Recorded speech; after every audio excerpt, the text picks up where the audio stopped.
right අපි පසුගිය දවස් දෙකේම අපේ සාකච්ඡාවට භාජනය කරේ විශේෂයෙන්ම මේ බුද්ධි පරීක්ෂණයේ අසීරු පාඩමක අසීරු කොටස් දෙකක් විශේෂයෙන්ම මේ විධිමත් ජාලයක් ගොඩනගන ආකාරය පිළිබඳව විශේෂයෙන් මේකේ ඉරට්ටේ සංඛ්‍යා ජාල සහ ඔත්තේ සංඛ්‍යා ජාල පිළිබඳව සාකච්ඡා කරා ඔබට මතක ඇති. එතෙන්දී අපි බොහෝ දේවල් ඒ ආශ්‍රයෙන් අපි ගොඩනගා ගත්තා. මම හිතන්නේ ඔබ ඒ අභ්‍යාස වල නිරත වෙලා ඒ ගැටලු निराකරණය කරගන්නට ඇතයි කියලා අපි විශ්වාස කරනවා. විශේෂයෙන් අද පාඩමෙන් අපි බලාපොරොත්තු වෙන්නේ විශේෂයෙන්ම මේ සංඛ්‍යා ජාලවලම තවත් දිගුවක් ඒ තමයි අවිධිමත් ජාල. දැන් විධිමත් ජාල වගේම අවිධිමත් ජාලයක තියෙන ලක්ෂණ ගණනාවක් තියෙනවා. විධිමත් ජාලයක තියෙන ලක්ෂණත් ඒකේ තියෙනවා. පේලි ගාන තීරු ගාන සමානයි. පේලි එකතුවයි තීරු එකතුවයි සමානයි. නමුත් මේ ඔබට පේනවා ඇති මේ ප්‍රදර්ශනය වෙන මේ අවිධිමත් ජාල දෙකේ අවිධිමත් භාවය වටහා ගන්න තියෙන ප්‍රධාන කාරණේ තමයි අර විධිමත් ජාලයක තන අභිභවාගිය මේකේ එක් සංඛ්‍යාවක් එක්වරක් පමණයි කියන විධිමත් ජාල නීතිය කැඩිලා එකම සංඛ්‍යාව කීප වතාවක් යෙදෙන අවස්ථා තියෙනවා. ඒ තමයි අවිධිමත් ජාලයක් හඳුනා ගන්න තියෙන පහසුම ක්‍රමය. ඊට අමතරව තවත් ලක්ෂණ තියෙනවා විධිමත් ජාලයේ ඉක්මවා ගිය අතිරේක කොන්දේසි පනවල වුණත් මේකේ මේ ජාලයේ කටයුතු කරන්න පුළුවන්. ඒකට මේ ජාල නිර්මාණය කිරීමේදී මේ විශේෂයෙන්ම මේ නිර්මාපකයාගේ මතය අනුව තමයි මේ එකතුන් ලබාගෙන තියෙන්නේ. මේ එකතු ලබා ගන්න විධිමත් ක්‍රමවේදයක් අපිට නැහැ. නිර්මාපකයාගේ දක්ෂතාවයම තමයි මේ පේලි සහ තීරු වල එකතුව මෙවැනි සංඛ්‍යාවකට ඔහු සමාන කරලා තියෙන්නේ.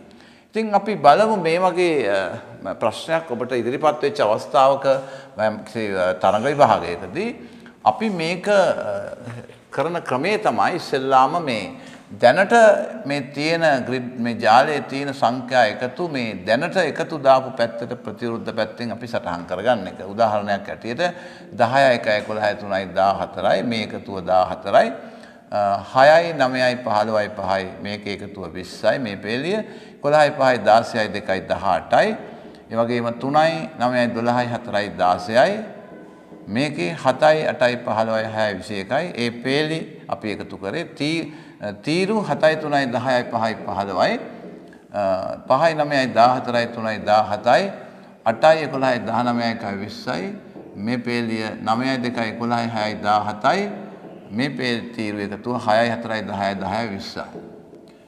දැන් මේ ජාලය නිර්මාණය කරන්න ආරම්භ කරන්න මේක සම්පූර්ණ කරන්න ආරම්භ කරන්නේ වැඩිම එකතුවක් දෙන ස්ථානයේ තියෙන මේ පේලියේ එතන 21ක් තියෙනවා. ඒක අපි පළවෙනි පියවර හැටියට සටහන් කරනවා.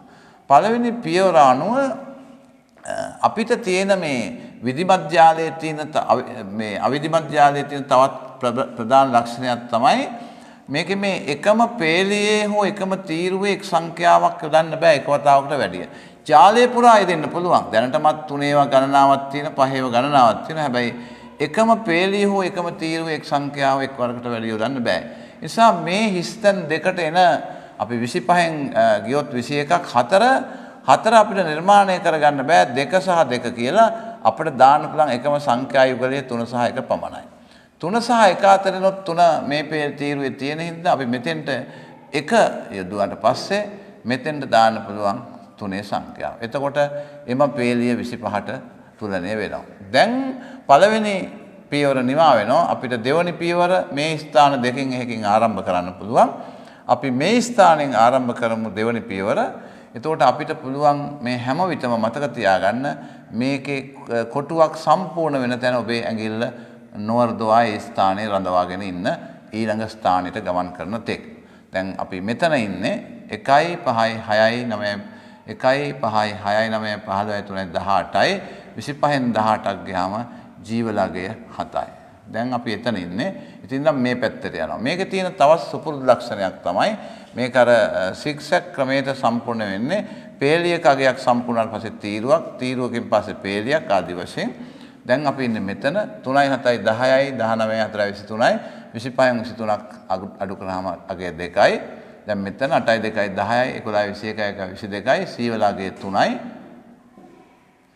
5යි 9යි 14යි 3යි 17යි 6යි 23යි 25න් 23ක් ගියාම මෙතන අගේ 2යි 10යි 2යි 12යි 4යි 16යි 22යි අගේ 3යි 3යි 2යි 5යි 11යි 16යි 5යි 21යි 25න් 21ක් ගියාම 4යි.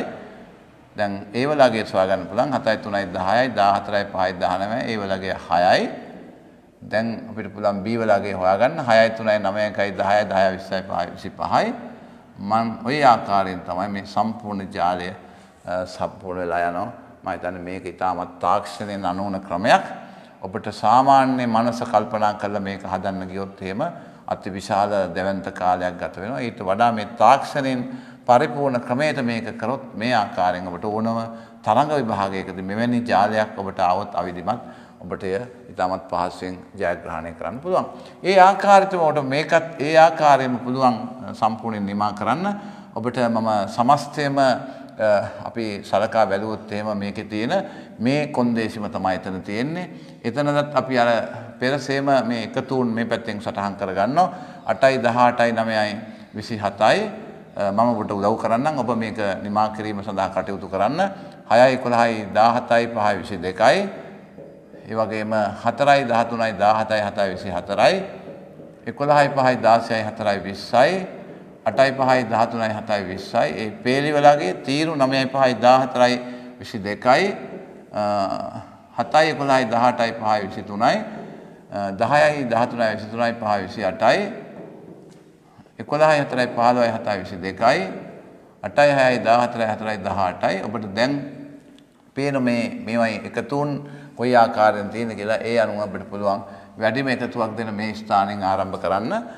ඒ එකතුව හරහා ඔබට පුළුවන් මේ ජාලය පෙරසේම මේ සම්පූර්ණ කරගන්න.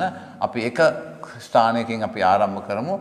මෙතනින් ආරම්භ කරාට පස්සේ 13යි 5යි 18යි මේක 28යි. ඒතර මේ දෙකේ අගය 7ක් මේ තියෙනවා 7යි එකතුව. 7 සම්පූර්ණ වෙනවා එක්ක 1යි 6 එක්ක 2යි 5 එක්ක 3යි 4. දැන් ඔබට පේනවා ඇති මෙතන එකම පේලියේ හෝ එකම තීරුවේ එක් සංඛ්‍යාවක් දෙවරක් දාන්න හැටින්න මේ ක්‍රමය අපිට අනුගමනය කරන්න බෑ. අපිට එක්ක 1යි 6 හෝ 3යි 4 දාන්න පුළුවන්. අපි ඕනම එකක් මේන් අනුගමනය කරන්න එක්ක 3යි 4 එක්ක 1යි 6 අපි 3යි 4 දාලා පොඩ්ඩක් ටෙස්ට් කරලා බලමු. ඒක වැරදුනොත් ඊළඟට අපිට සිද්ධ වෙනවා 1යි 6 ආදේශ කරගන්න. අපි 3 මෙතෙන්ට දාලා 4 මෙතෙන්ට දැම්මොත් අපි දන්නවා 10යි 13යි 26යි 5යි 31යි 35යි.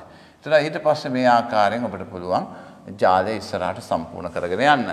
මම හිතනවා මේ ඔබට මම ඒක සම්පූර්ණයෙන් නිමා කරන්නේ නැහැ. ඔබට ගෙදරදී සුපුරුදු පරිදි අභ්‍යාසය දෙන්න පුළුවන්. පෙර අභ්‍යාසයේ අපි නිමා කළ ආකාරයට. ඒ නිසා මම හිතනවා ඔබට මේ අද දවසේ මම හිතන්නේ හැකියාවක් ලැබුණා කියලා මේ අවිධිමත් ජාල පිළිබඳව අවිධිමත් ජාලයක් සම්පූර්ණ කරන ආකාරය පිළිබඳ පරිපූර්ණ අවබෝධයක් ලබා ගන්න හැකි වුණා කියලා අපි විශ්වාස කරනවා. මේ දවස් කීපෙදී ලබාගත්ත මේ ජාල ආශ්‍රයෙන් විශේෂයෙන්ම විධිමත් ජාල අවිධිමත් ජාල ආශ්‍රයෙන් අපිට පුළුවන් ඉදිරි දවසක මේ වගේම ජාලීය ත්‍රිකෝණ ජාලීය චතුරස්‍ර තවත් කොටස් ගණනාවක් තියෙනවා. ඒ වයින් අපිට හමු වෙන්න බොහොම ස්තුතියි අද දවසේ.